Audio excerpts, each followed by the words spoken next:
അയൽവാസിയായ സ്ത്രീയെ കഴുത്തിൽ വെട്ടി ക്രൂരമായി കൊലപ്പെടുത്തുക. 4.5 വർഷത്തിനു ശേഷം ഈ കേസിന്റെ വിചാരണ തുടങ്ങാനിരിക്കെ വിയ്യൂർ ജയിലിൽ നിന്നും ജാമ്യത്തിലിറങ്ങി നേരത്തെ കൊല ചെയ്ത സ്ത്രീയുടെ ഭർത്താവിനെയും അദ്ദേഹത്തിന്റെ വയോധികയായ അമ്മയും നിഷ്ഠൂരമായി വകവരുത്തുക. പക അടങ്ങാതെ വീണ്ടും കൊലവിളി നടത്തുക. സാധാരണഗതിയിൽ സിനിമാ കഥകളെ പോലും തോൽപ്പിക്കുന്ന അവിശ്വസനീയമായ കാര്യങ്ങളാണ് പാലക്കാട് നെന്മാറയിലെ പോത്തുണ്ടിയിൽ നടന്നത്. ഇതിനെല്ലാം പ്രേരണയായതാകട്ടെ കടുത്ത അന്ധവിശ്വാസിയായ പ്രതി ചെന്താമരയോട് അജ്ഞാതനായ ഒരു ജ്യോത്സ്യൻ നടത്തിയ പ്രവചനവും. കൊടും കുറ്റവാളി മാത്രമല്ല, കടുത്ത അന്ധവിശ്വാസത്തിനു കൂടി അടിമയായിരുന്നു ചെന്താമര.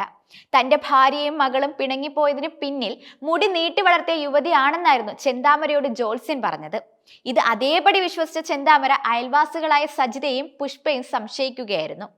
സജിത ഇടയ്ക്ക് ഫോണിൽ സംസാരിക്കുന്നത് തന്റെ ഭാര്യയോടാണെന്നായിരുന്നു അയാൾ കരുതിയത്.